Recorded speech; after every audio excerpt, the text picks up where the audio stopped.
Y estamos en vivo, Dios les bendiga. Qué bueno estar compartiendo la palabra otra vez con ustedes en esta preciosa noche. Entramos un poquito ahí como que corriendo, pero es que estábamos dando unos toques finales aquí a la instalación del equipo. Esperamos todos se encuentren bien. Vamos a hacer una oración para comenzar y rapidito les dejamos con Mrs. Mare, que va a estar teniendo, como siempre, la clase. Vamos a estar aprendiendo mucho en esta tarde. Vamos a orar. Señor y Padre, gracias, Señor. Gracias por tu amor, gracias por tu bendición sobre nosotros. En esta hora nos ponemos a tu disposición, Señor, para que tú nos hables, Señor. Nuestros corazones están abiertos, nuestras mentes están abiertas, Señor. Toda nuestra atención está sobre lo que tú tienes que decirnos. Háblanos, usa a Marena con tu gracia para traer palabra tuya, Señor. Y que mientras damos esta clase, experimentemos, Padre Santo, tu presencia y tu poder transformador. Te lo pedimos en el nombre de Jesús. Amén y amén. Bueno, Marena, dinos, ¿de qué es la clase? ¿Qué es lo que está pasando? Bueno, la clase de hoy se titula Jesus Equals Life. Jesús es igual a vida. Yes. Eso es lo que significa. Y el versículo clave. ¿Cuál será el versículo? Es 2 Corintios 6, 16, que empieza en el versículo 16, pero lo que dice al principio no tiene que ver mucho con lo que yo quiero hablar, so piqué un canto del versículo. Ella picó un canto del versículo. Eso se hace cuando uno domina el tema, y eso es lo que ella hizo. Cuando uno domina el tema y está claro con el trasfondo, pues uno puede picarle un canto al versículo.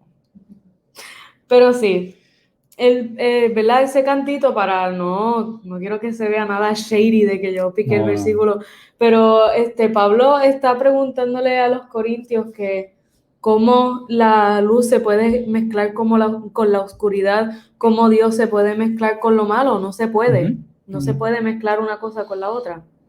Pero después lo que le dice a los corintios, dice así: porque nosotros somos el templo de Dios, del Dios vivo, como Dios dijo, habitaré en ellos y andaré en ellos. Andaré entre ellos, perdón, y seré su Dios y ellos serán mi pueblo. So, Pablo empieza diciendo que si la luz no se puede mezclar con la oscuridad y Dios no puede mezclarse con Satanás, que son dos cosas extremadamente separadas, pues dice que nosotros somos el templo del Dios vivo. Y eso significa que si nosotros somos el templo del Dios vivo, no nos podemos mezclar con otra cosa, sino que somos el templo del Dios vivo y ya. Y Dios está en nosotros, adentro de nosotros y entre nosotros. Eso es lo que está diciendo Pablo. Okay. Pero, ¿alguna vez ustedes han entrado a una casa vacía? Sí, yo sí. A una casa que no tenga nada. Nada. Sí. Nada. Hace como un eco ahí, como... Cuando... ¿Ha llegado alguien por ahí? Sí, queremos saludar a Pastor Benjamín, que está por ahí. Hey. Queremos saludar a Giselle Ortiz, que está por ahí también. A Ruby Murphy, que fielmente dice que estamos, que nos escuchamos bien y que nos vemos de show, sobre todo yo, ¿verdad, Ruby? Y por ahí está JB Negro. Hey. Dios te bendiga. JB, qué bueno saber de ti, papá. Un abrazo. Bueno, pues contesten por ahí ustedes en los comentarios. ¿Alguno ha entrado a una casa vacía? ¿Cómo es entrar en una casa vacía? ¿Verdad? Cuando las casas están vacías, pues, ¿de qué sirven? De nada. Una casa vacía no sirve de nada porque la casa es el lugar donde el ser humano se desarrolla. Entonces, cuando hay alguien viviendo en la casa, hay movimiento, hay vida, hay ollas, hay muebles, sonidos, hay cama, sofá, hay cosas que expresan que ahí está viviendo alguien. Sí. Y la misma persona, cuando camina por ahí, expresa que está viviendo ahí, ¿no? Y cuando una casa está vacía, rápido las alimañas Ujú. hacen entonces de ese lugar su casa. Ujú. Tú ves telarañas, empiezan a correr los ratones, empieza, ¿verdad? A deteriorarse por alguna razón, ¿verdad? Ujú. El comején entra y, ¿verdad? La casa se deteriora, las Ujú. ventanas se empiezan a caer por la falta de uso. La falta Ujú. de uso de las cosas las deteriora Ujú. también, ¿sí? Exactamente, la casa pierde su valor. Sí, claro, sí, Pierde sí. su valor, en pocas palabras. Ujú. Y ahora, digan conmigo, Jesús es la vida de la iglesia. Jesús es la vida de la iglesia. Digan, Jesús es la vida de la iglesia. Allí donde estén, Jesús es la vida de la iglesia. Jesús es la vida de la iglesia. Amén. Entiéndelo. Y después vamos a hablar por qué trajimos ese tema de la casa, pero Muy bien. un poquito más. La iglesia, pues, se constituye de muchas partes, de muchas personas que tienen diferentes llamados, diferentes ministerios. Ujú. Todo el mundo hace algo diferente en la iglesia, mi gente. Y la función principal de la iglesia, pues, es que las personas que viven en ella se desarrollen Ujú. para que puedan discipular a otras personas. Sí, Ese es como que sí. el flow de la iglesia. O sea, si la iglesia no hace eso, Ir y hacer discípulos a todas las naciones. exactamente, Mateo 28. Mateo 28. Exacto. Y esa pues es la función principal de la iglesia. Y ahora bien, si la iglesia no hace su trabajo, ¿quién va a hacer el trabajo de la iglesia? Nadie puede hacer el trabajo de la No. iglesia como la iglesia. No.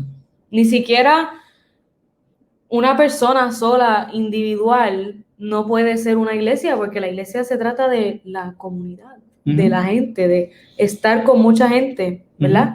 Uno no puede ser una iglesia de una persona. Como que la iglesia se trata de muchas personas cumplir esa misión que nos dejó Jesús en Mateo 28.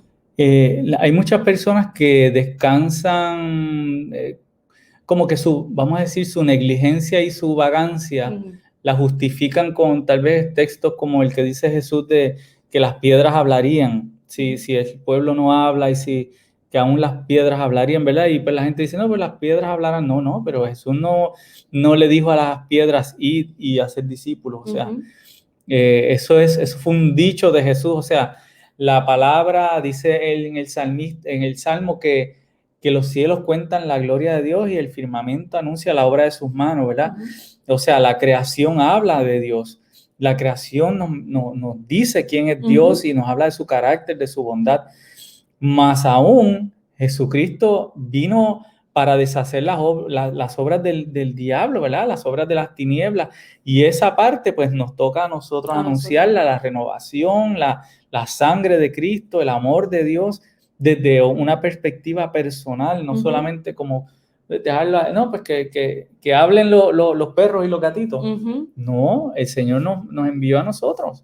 Entonces ha puesto en nosotros ese peso y esa encomienda preciosa. Es un peso, como decía el pastor Benjamín el domingo, que hablaba Pablo, pero es una encomienda preciosa que podamos anunciar el evangelio. Y cuando tú vienes a ver, los seres humanos viven para eso, o sea, para eso son creados y nada más. Entonces, ¿qué pasa cuando la iglesia hace otra cosa que no es eso? Que no es predicar el evangelio a otras personas. Por muchos años, la iglesia se ha envuelto, yo diría que no en cosas irrelevantes, porque muchas veces son cosas importantes, pero esas cosas toman la prioridad en vez del evangelio. ¿Me explico? Sí. Muchas iglesias se preocupan demasiado por la cantidad de personas que tienen, por sus recursos, por su apariencia, por el tamaño del templo, qué sé yo, esas cosas así que son importantes y son parte de la obra. Parte de la obra, son cosas que hay que vigilar. No es que uno dice, a mí no me importa la apariencia de mi iglesia, puede estar toda chava, pero a veces se pasan. No es lo primordial. Se pasan, exacto, se pasan con eso y se les olvida el main message, el mensaje que se supone que es el que es. Yo creo que en algún tiempo hubo, ¿verdad?, congregaciones que se dedicaban como a conciertos, el concierto de que traían un concierto de esto y concierto de música, y concierto de aquello y concierto. Y uno dice, pues es chévere, está bueno y todo, pero tenemos que hacer discípulos. ¿Cómo estamos haciendo los discípulos? ¿Qué estamos haciendo para evangelizar? No solamente gozarnos nosotros aquí, porque en ese tiempo, ¿verdad? La cuestión de los conciertos era como que vamos a gozarnos y vamos a traer a estos músicos y vamos a deleitarnos, pero si Jesús viniera, ¿qué diría? Ah, Giselle, y ver ese gozo, nosotros gozándonos y la gente perdiéndose afuera, ¿verdad? No es que uno sea un cristiano aborrecido ni un cristiano, pero uno tiene que también tener seriedad y tener... el pastor Frank Mastache decía, hay que llorar por aquellos que se pierden, ¿verdad? Él decía en una reunión que nosotros estuvimos, si un pastor no llora, si una iglesia no llora por los pecadores, no ha entendido el evangelio, no lo ha entendido. Y lo decía con lágrimas en los ojos, yo recuerdo en una reunión. No es una cosa de chiste decir que la gente se pierde, no es un relajo decir este se está perdiendo y aquel se va a perder para el infierno, sino que es algo que a Cristo le duele. ¿Verdad? Exacto, la iglesia es misional, es de misión. Todo. Giancarlo Valencia, un abrazo, Dios te bendiga. Saludos. Amén, amén. Dice el pastor Benjamín, entretenimiento y actividades que no necesariamente dan continuidad a la experiencia. Exacto, exactamente. Se dejan llevar por el momento, pero a lo largo no pasó nada con eso. Oye, ¿por qué no hacemos algo en el futuro? Invitamos a pastor Benjamín que venga acá y haga la clase contigo. Y haga la clase contigo. Pastor Ben, ¿qué tú crees? Un día de esto que vengas acá y entre Marena y tú dan la clase. Vamos a ver. Tenemos el reto. No, eso no es un reto, yo sé que eso es chévere para él. Entre los tres. ¿Ah? O entre los tres. Vamos a hacer un panel teológico. Ay, Dios mío. Anyway. Dios mío. Bueno. También están las iglesias que quieren ser tanto y tanto como el mundo que terminan dejan de ser iglesia.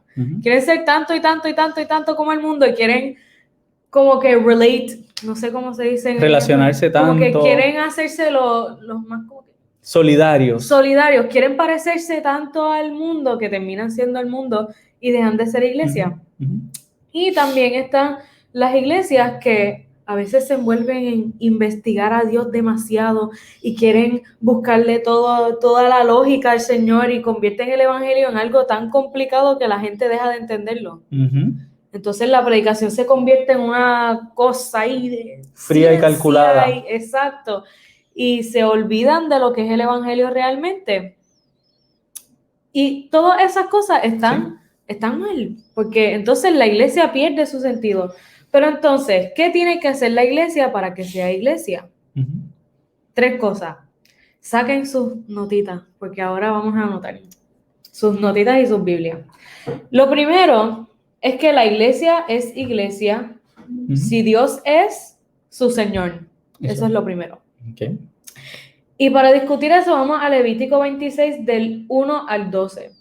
Y quiero, ¿verdad? Se me había olvidado decirle que estos 3 puntos que yo voy a traer son puntos que trae Pablo en 2 Corintios 6, 16, que es el versículo clave.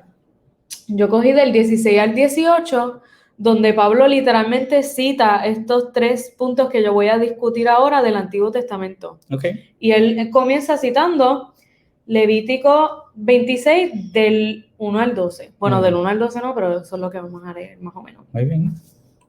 Ok, so, para brincar un poquito, para no leer los 12 versículos completos, lo que está pasando es que Moisés está recibiendo la ley y se la va a decir al pueblo de Israel después.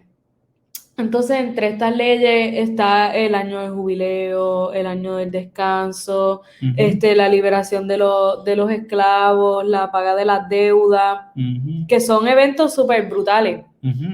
Entonces, el israelita disfruta de sus cosechas y descansa por un año completo.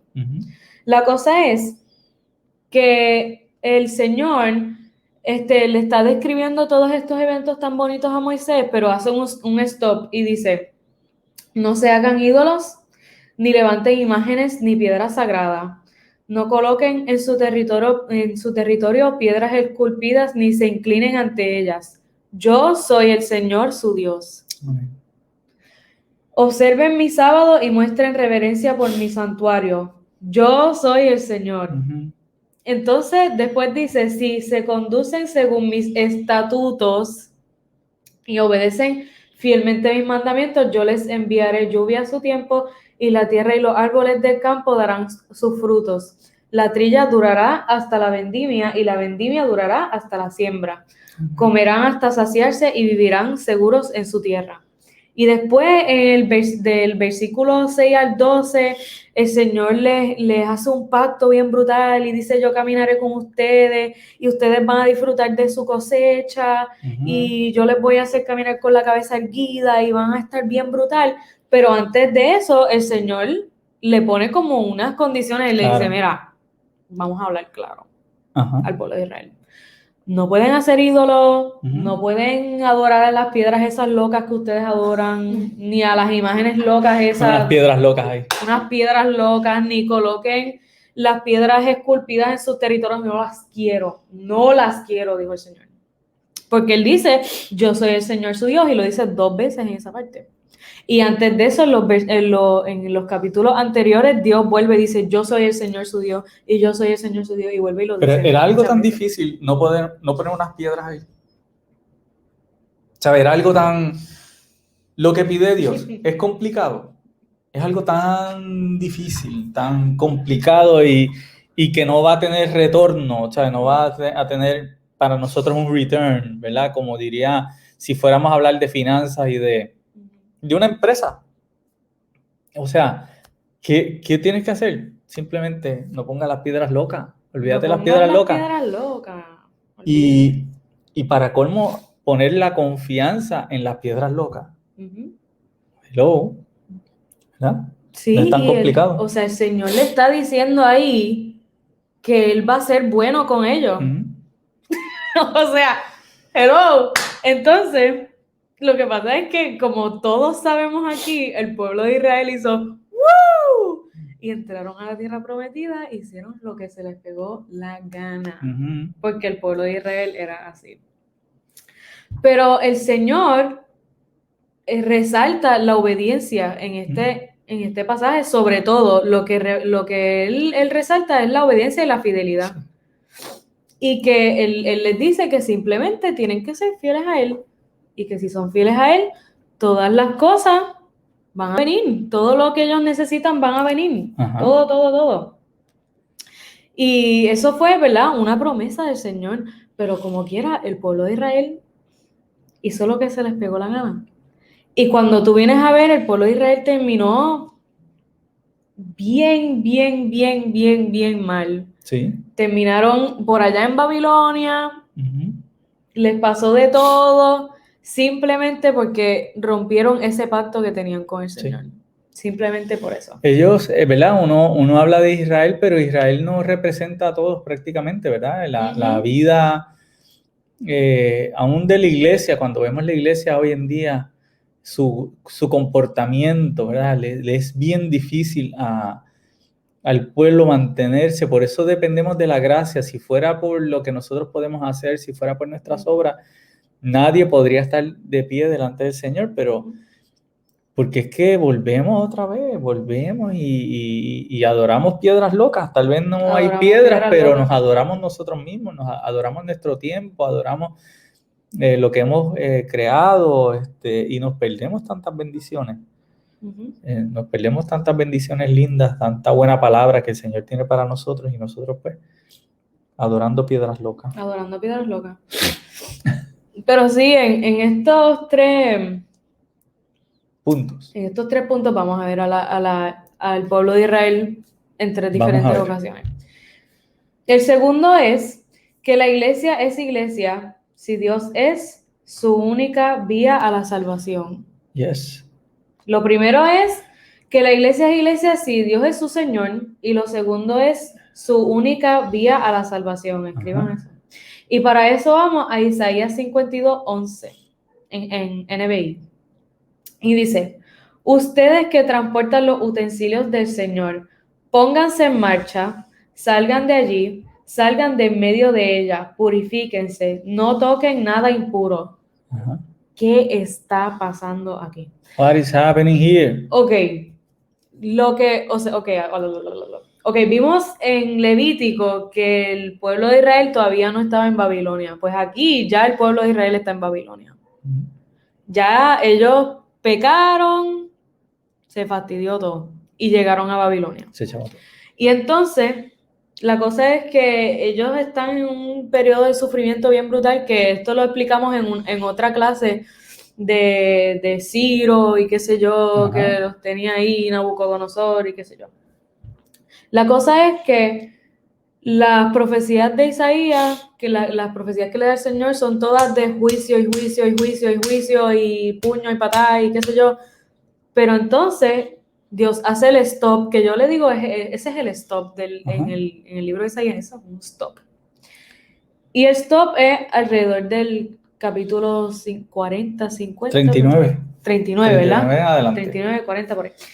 La cosa es que en el 52 a Dios le da como una loquera ahí bien brutal y el Señor empieza a decirle como que levántense Jerusalén, que vamos para allá y qué sé yo, y yo les voy a traer a alguien que va a ser bien brutal y que los va a liberar de todo lo que ustedes están pasando y qué sé yo.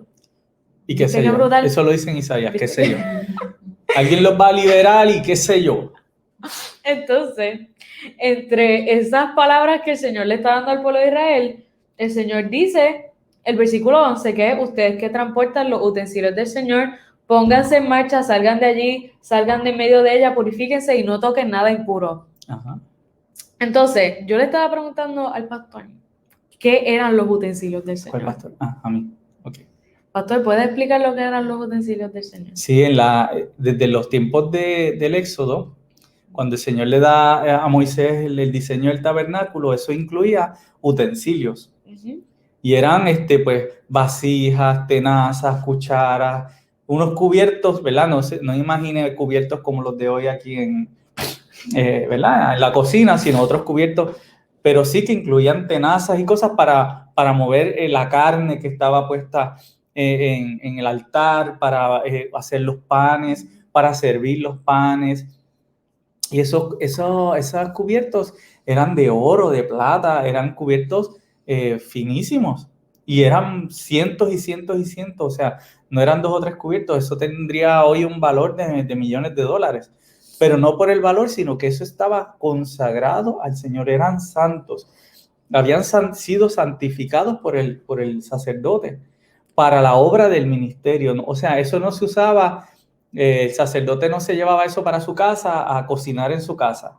Eso era propio del tabernáculo.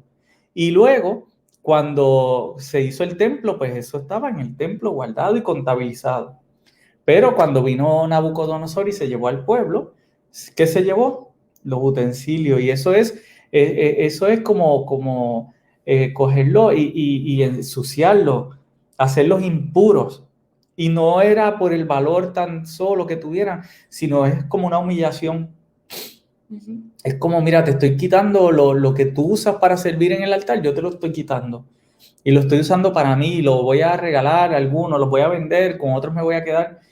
O sea, es una humillación bien terrible. Y pues cuando viene el rey persa y les dice, vuelvan otra vez a Israel, luego del cautiverio, pues ellos van a tomar eso y le dice, aquí están los utensilios, llévenselo otra vez.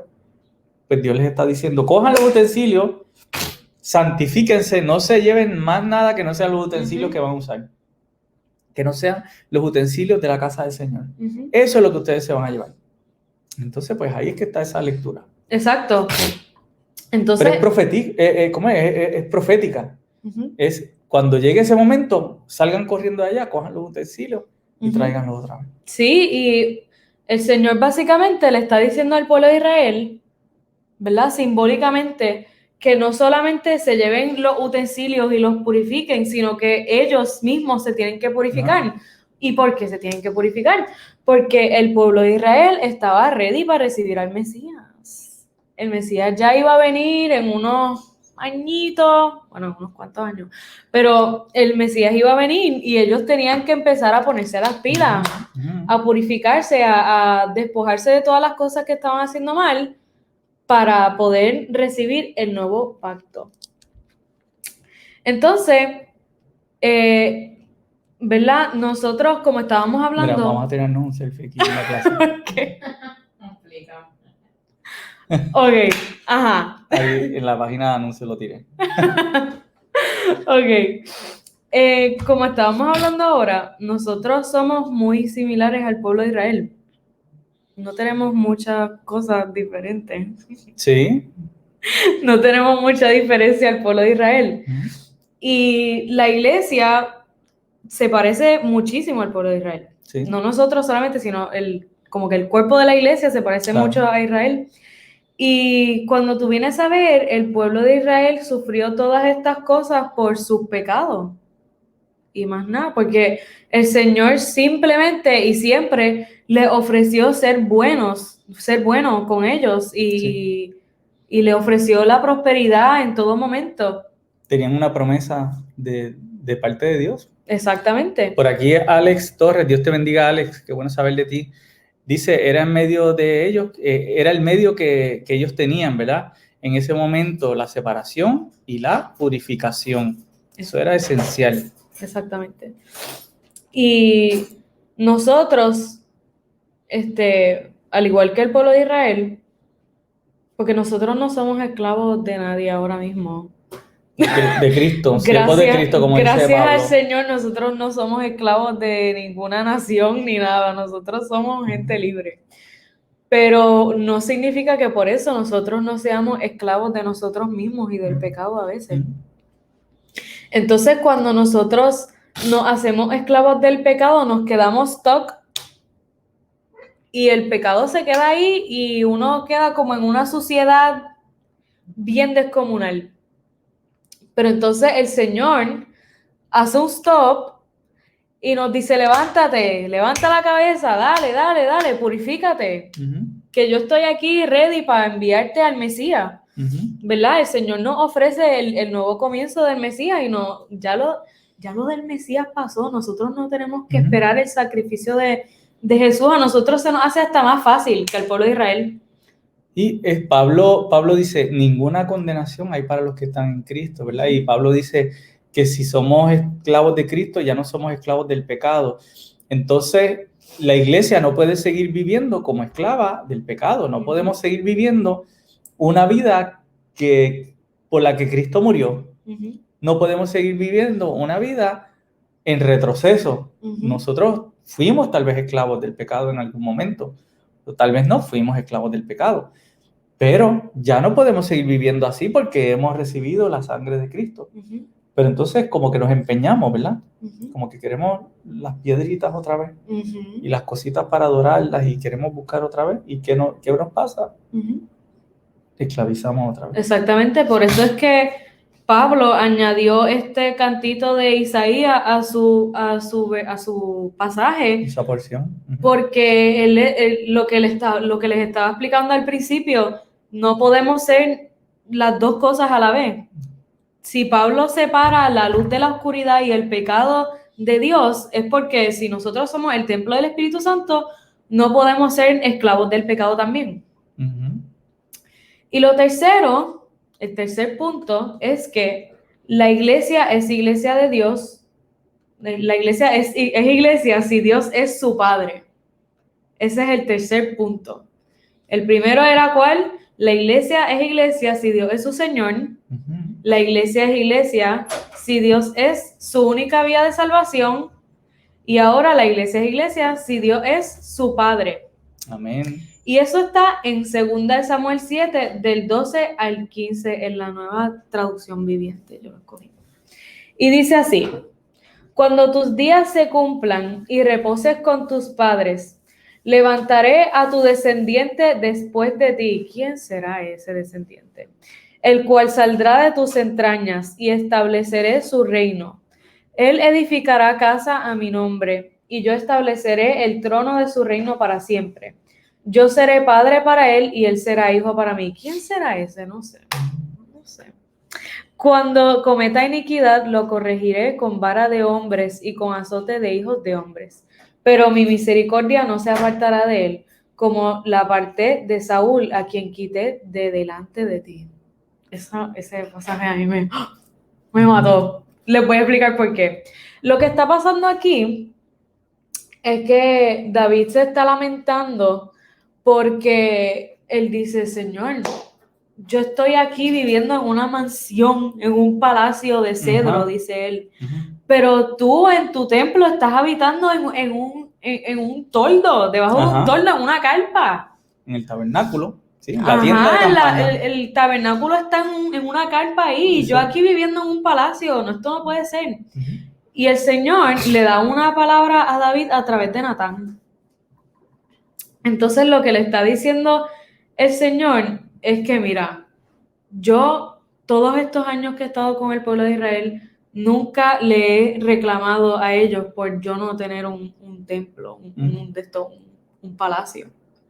Sino que cuando tus días se cumplan y ya tú te mueras, cuando tú te mueras básicamente, de ti va a salir alguien, tú vas a tener un descendiente que me va a construir un templo, que me va a construir un reino, y ese obviamente es Jesucristo. ¿Quién más? En la profecía inmediata, pues, habla de Salomón, ¿verdad? Salomón fue el que construyó el templo, pero entonces las profecías tienen dos cumplimientos casi siempre, uno cercano, inmediato, que en este caso es Salomón que viene, pero también uno eterno, ¿verdad? Y a largo plazo que apunta a Jesucristo en este caso. Obviamente la parte donde dice que cuando cometa iniquidad, pues se refiere a Salomón y no a Jesucristo, porque Jesucristo no cometió iniquidad. Pero sí apunta esta palabra a la vida de Jesús, a la persona. A mí me parece esa parte de cuando cometa iniquidad, lo corregiré con vara de hombre. Obviamente Jesús nunca pecó, pero sí cargó el pecado del mundo y fue azotado como con azotes de hijos de hombre. Sí. Pues, tú eres tan bíblica y tan pastora. ¿Qué mucho sabes? Pues puede referirse a eso, a como Jesús cargó el pecado del mundo, ¿verdad? Y fue azotado, pero la misericordia del Señor nunca se apartó de él. Amén. Nunca se apartó de él.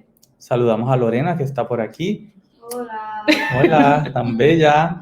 Llegó por ahí. Y entonces, ¿verdad? Sabemos que está hablando de Jesucristo, bien brutal, claro, porque dice, yo seré padre para él y él será hijo para mí. Sí. Y además de esto, yo diría que esta palabra es para nosotros, pero super full, y me voy a explicar por qué. Nos habla de Jesús, quien ya construyó, ¿verdad?, la morada del Padre, el reino, ¿verdad? Cuando habla de que estableceré un trono y el reino, ¿verdad? No es literalmente una casa que Jesús vino a construir y se fue, sino que Jesús construyó el reino, lo puso aquí en la tierra, pero ese reino nos toca a nosotros seguir construyendo, como explicaba Pablo en Efesios 2. Sí, él dijo, el reino de los cielos entre vosotros está. Exacto. Y Pablo dijo que los apóstoles pusieron un fundamento y se va construyendo, ¿verdad? Este edificio, y lo brutal de que el edificio se va construyendo en amor. Exactamente. Pablo dice que ahora todos gentiles y judíos son parte del edificio que está fundado sobre los apóstoles para que fuera una morada para el Espíritu Santo. Amén. Y de esta manera, pues, en cierto punto podemos ver que nosotros estamos aquí para edificar la casa del Señor, para edificar el reino del Señor aquí en la tierra. Nosotros somos hijos del Señor y Él es nuestro Padre y Él nos corrige cuando nosotros hacemos las cosas mal. Por eso es que es importante que la iglesia vea al Señor como su Padre, porque si la iglesia no ve al Señor como alguien que los puede corregir, como alguien que los tiene que guiar para que la iglesia pueda cumplir su propósito, la iglesia está bien a lo loco. si no ven al Señor como esa autoridad que rige por dónde se tiene que ir la iglesia. Se hace un revolú. Sí, yo creo que la visión del Jesucristo que algunos predican como de un pana, tú sabes, él es mi pana y lo llevan a un punto a veces hasta de falta de respeto, ¿verdad? Y de falta de reverencia. Pues no, eso entonces se traduce en otras actitudes, ¿verdad? Porque entonces un pana necesariamente tú no le rindes cuenta como se las rendirías a Cristo, ¿verdad? Un pana, pues, Sí, no a tu tienes que dar padre cuenta. o a tu mismo padre, o sea, tú nunca le vas a decir a tu amigo, ay, perdón, porque te desobedecí. Ajá. O sea, es al padre al que uno hace eso. Pero entonces Jesús es las dos cosas. Pero a la iglesia le gusta olvidarse que Dios es el Padre. A mucha gente le gusta olvidarse de que Dios es esa autoridad. Alex dice que tristemente la iglesia ha perdido la consagración en muchos aspectos, sí, estamos de acuerdo, y hacia Dios y hacia el propio templo, sí, el templo, ¿cómo es? En muchas ocasiones se ve como algo, como un auditorio, un stage, pues sin, ¿verdad? Que no es separado específicamente para la obra del Señor o que ahí puede pasar cualquier cosa. Y va a comentar rapidito que hubo un estudio que hizo la casa de estadísticas Barna, donde ellos examinaron, entrevistaron un montón de gente, ellos hacen muchas entrevistas, y encuestaron miles y miles de personas jóvenes. Entonces, le presentaban diferentes tipos de templos. Templos que parecían como un sitio de conciertos, templos que parecían como un nightclub, templos que parecían más tradicionales con los vitrales y todo. Y les preguntaban que cuál era el tipo de lugar al que ellos pensarían ir a adorar, fueran cristianos o no, cuál de esos sitios representaban para ellos un lugar de adoración. Y casi la mayoría decía que el lugar que era como un templo tradicional con vitrales y eso, para ellos ese sería el lugar donde ellos adorarían. Porque los stage y los que parecían nightclubs, pues eran lugares que ellos podían ir en cualquier momento en una situación diferente que no tenía que ver nada con la adoración. Entonces el mundo busca, ¿cómo es? La iglesia ofrece algo diferente, la iglesia tiene que ofrecer algo cosas que solamente pasan en la iglesia. Y no es que todas nuestras iglesias tienen que parecer tradicionales, no estoy diciendo eso, pero tienen que ser un lugar, ¿verdad?, que proyecte la experiencia de lo que es ser cristiano, la vivencia de santidad de alguna forma, ¿verdad? Según los nightclubs y los lugares de concierto proyectan lo que son, pues la iglesia también debe proyectar lo que se vive ahí dentro de esas cuatro paredes, no es cualquier cosa. Y es algo que pasa solamente ahí.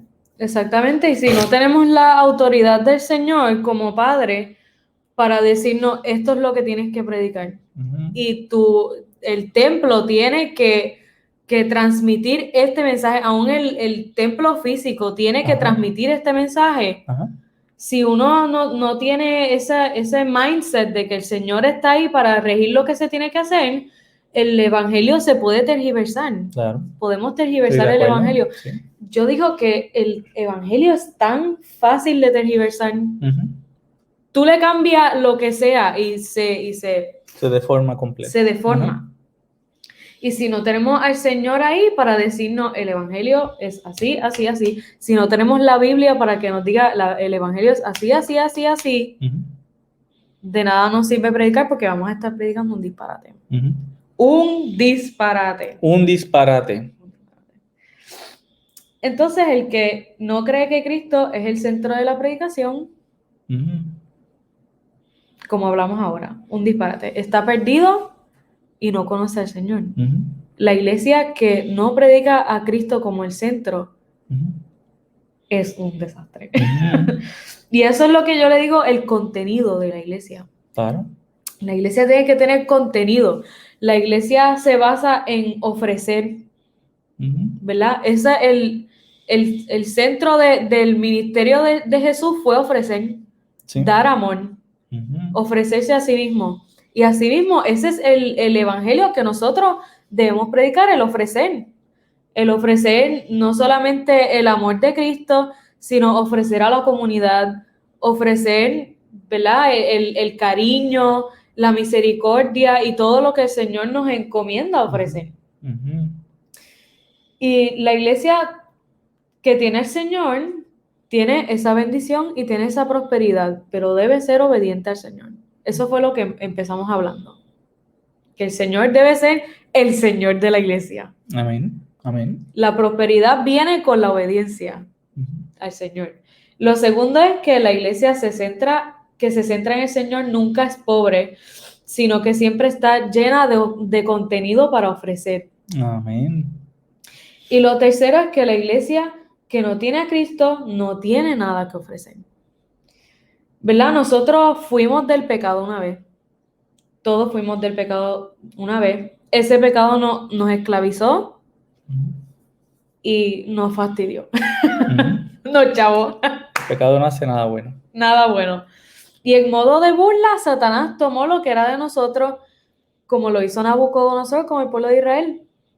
Satanás tomó ese, ¿verdad? Nunca, no puedo decir que se robó nuestra salvación, pero te está poniendo en un lugar bajo, Satanás. Satanás al esclavizarte te dice, ya el Señor, yo creo que como que no te va a perdonar más nada.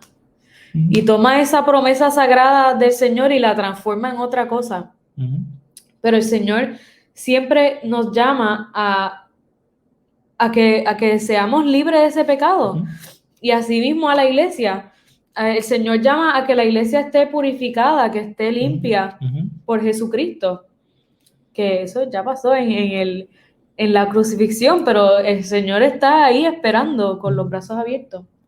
Sí, yo creo que Satanás siempre te pone, ¿cómo es? Te lleva ese cargo de conciencia de mira lo que hiciste, mira cómo lo hiciste, ahora cómo haces para volver a donde Jesús, ¿verdad? Y tiene a la gente como en esa, pues hay gente que quieren enderezarse antes de llegar a la iglesia, antes de buscar a Cristo, quieren hacerlo bien, eso es una trampa. Porque a Jesús hay que llegar como uno está y dejar que lo obre. Y entonces la gente, tú lo ves en unas luchas.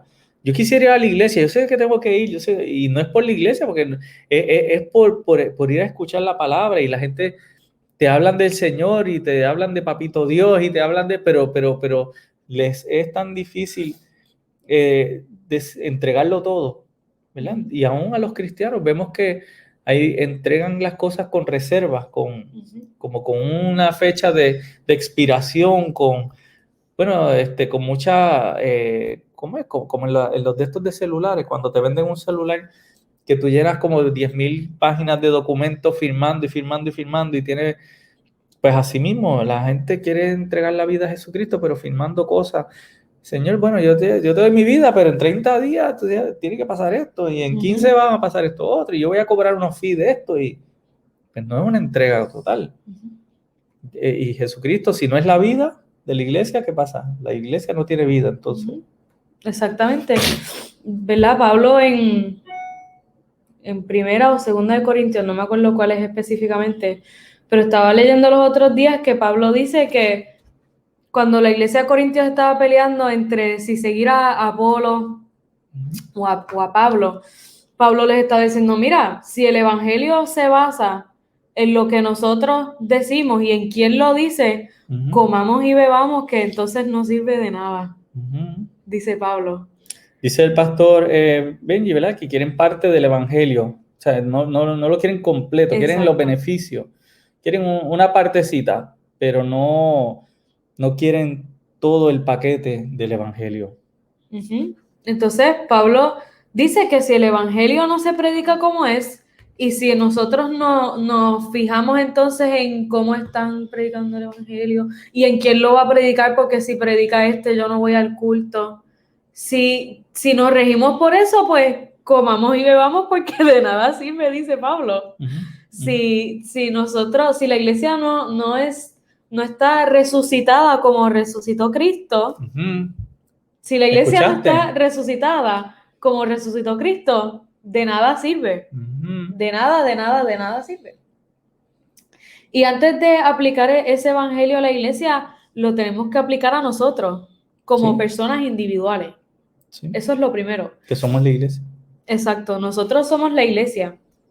Y tenemos que asegurarnos de que nuestra vida individual, nuestra vida diaria, primero sea la morada del Espíritu Santo, para entonces nosotros tener ese contenido para ofrecer. Entonces ese contenido se transmite a la iglesia en comunidad y la iglesia transmite ese contenido. Es como un chain, una cadena. Y ese es nuestro único propósito en la vida. Ahora el Señor coge ese propósito y hace muchas cosas, muchas variaciones. Pero, ¿verdad? Si nosotros no ofrecemos ese mensaje de la cruz, de nada sirve lo que hablemos, que hagamos por la comunidad, que lo que sea, que traigamos a la gente a la iglesia, si no vivimos ese evangelio y si no predicamos el evangelio que es tal y como es. Y lo otro es que el evangelio no es para imponérselo a nadie, ni para esconderlo tampoco. Exacto. Porque ahora la moda es decir, pero no puedes estar forzando tu religión en la gente, Dios mío. Pero es que tampoco yo no puedo esconder el evangelio si el Señor me mandó a regarlo por todo el mundo. Pues es que la gente todo el tiempo está ¿cómo es? Promocionando su filosofía.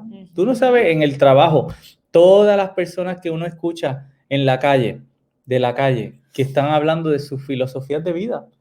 Cuando usted va al banco, la gente allí en la fila del banco hablan de sus filosofías de vida, de lo que creen sobre la vida, sobre el matrimonio, sobre el aborto, sobre la política. Pero entonces, ¿por qué cuando uno habla de lo que uno cree, entonces se ofende? Porque lo que pasa es que confronta. La verdad del evangelio confronta. Yo estaba viendo los otros días una charla de la página de web TED Talk. TED Talk son como charlas motivacionales de 5 minutos o cosas que son interesantes para compartir, de filosofía, de muchas cosas de la vida. Y en una de estos videos decían, no dejes que nadie te diga que tú eres malo, no dejes que nadie te diga que tú tienes que cambiar algo o sacrificar algo en tu vida, no dejes que nadie, porque estaban hablando de la religión y de los cultos y también de los cultos extremistas, pero estaban mezclando como una cosa con la otra y te dejan caer este tema, ¿verdad? Y bueno, es importante que alguien nos diga que todos pecamos y estamos destituidos de la gloria de Dios. Eso era lo que hacía Juan el Bautista, eso es lo que hacía Pablo, que no somos la última Coca-Cola del desierto. Entonces, esta generación está diciéndole a todo el mundo, olvídate, tú te mereces un premio por haber nacido, tú te mereces un premio por ser así, por tener el pelo rojo, por tener los ojos de este color, o por ser como sea, tú te mereces premios, te mereces esto, te mereces aquello. Pues la gente tiene su filosofía y las predican. Y Nickelodeon predica su filosofía, Disney predica su filosofía, Netflix tiene su evangelio y lo predican, Amazon tiene su evangelio, las grandes compañías tienen su evangelio y lo predican sin miedo. Pero cuando uno habla ¿verdad? Por aquí dice Pastor Benji, entiendo que es, y dice, el evangelio se proclama con palabras y hechos. Exactamente, con palabras y hechos. Y para terminar, ¿verdad? Nuestra vida se basa en los pasos de Jesús. Él no le impuso el evangelio a nadie. No se lo impuso a nadie. O sea, lean todo lo que ustedes quieran. Jesús nunca le dijo a nadie, tú vas a creer en mí porque si no... O sea, el Señor siempre lo ofreció y siempre ofreció la salvación y todavía lo hace. Y por eso nosotros debemos ofrecer el amor de Cristo a todos. Y para terminar, Vamos a leer 2 Corintios 6, del 16 al 18, a ver cómo Pablo conecta estas tres cosas que acabamos de hablar. Dice, porque nosotros somos el templo del Dios vivo, como Dios dijo, habitaré en ellos y andaré entre ellos, y seré su Dios y ellos serán mi pueblo. Lo primero, por tanto, salid de medio de ellos y apartaos, dice el Señor, y no toquéis lo inmundo, y yo os recibiré. Eso es lo segundo. Y yo seré para vosotros padre, y vosotros seréis para mí hijos e hijas, dice el Señor Todopoderoso. O sea que ya aquí en lo que está citando Pablo, Pablo cita la parte de segunda de Samuel, no hablando de Salomón, ni hablando de Jesucristo, sino hablando de nosotros. Dice, yo seré para vosotros padre, y vosotros seréis ustedes para mí serán hijos e hijas. Y así Pablo conecta estas tres cosas que acabamos de hablar. Y los 3 puntos son, Cristo vive en nosotros y Él es nuestro único Señor. Si nos mantenemos puros para Él, Él nos recibirá. Y lo último es que Él es nuestro Padre y es el centro de nuestra vida. Y como reto, les dejo que hoy posteen en su story de Instagram o de Facebook o de WhatsApp, Jesús es mi contenido. Jesús es mi contenido. Jesús es mi contenido. Lo postean en su story o donde quieran, donde sea. Lo postean en Instagram, Facebook, WhatsApp, Twitter, whatever you want. Y nos pueden taggear para nosotros seguir dándole forward a ese mensaje. Amén. Y ya, terminamos. Eso es todo, gracias. Está tremendo esto. Espérate. Vamos a postear. Pero sí, ese es lo que van a postear. Jesús es mi contenido. Jesús es mi contenido. Porque si nosotros no tenemos a Jesús, no tenemos nada dentro. Asimismo, como si cuando las casas no tienen a nadie adentro, no tienen ningún tipo de función, de propósito. Y el mismo Jesús dijo que cuando hay una casa vacía, viene alguien rápido a habitarla y no necesariamente es el Espíritu Santo, ¿verdad? Que una vez y él está hablando de las personas, ¿verdad? Jesús dice, cuando hay una casa vacía, el enemigo viene a habitarla, lo malo viene a habitarla. Tú no ves una casa vacía en una ciudad que se ponga más linda cada vez, o que la gente diga, bueno, vamos a meternos en esa casa, a arreglarla, a amueblarla para que los dueños puedan venir a vivir en ella.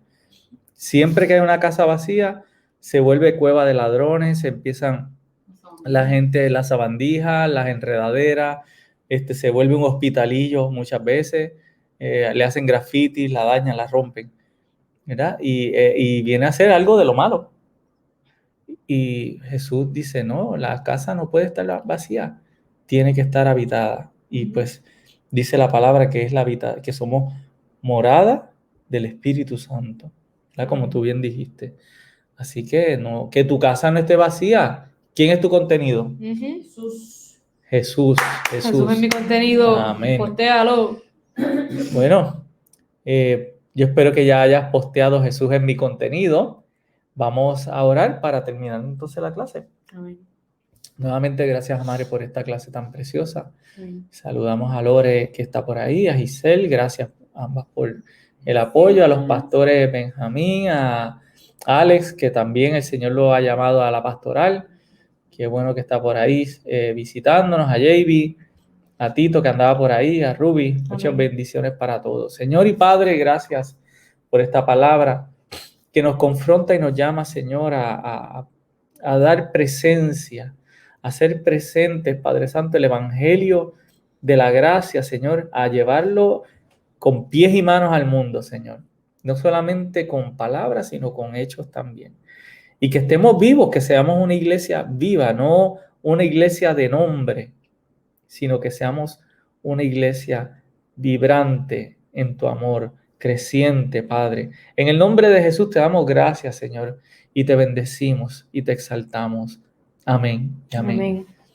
Amén. Muchas bendiciones a todos y los esperamos por ahí el martes que viene nuevamente. Amén. Un abrazo y muchas bendiciones a todos.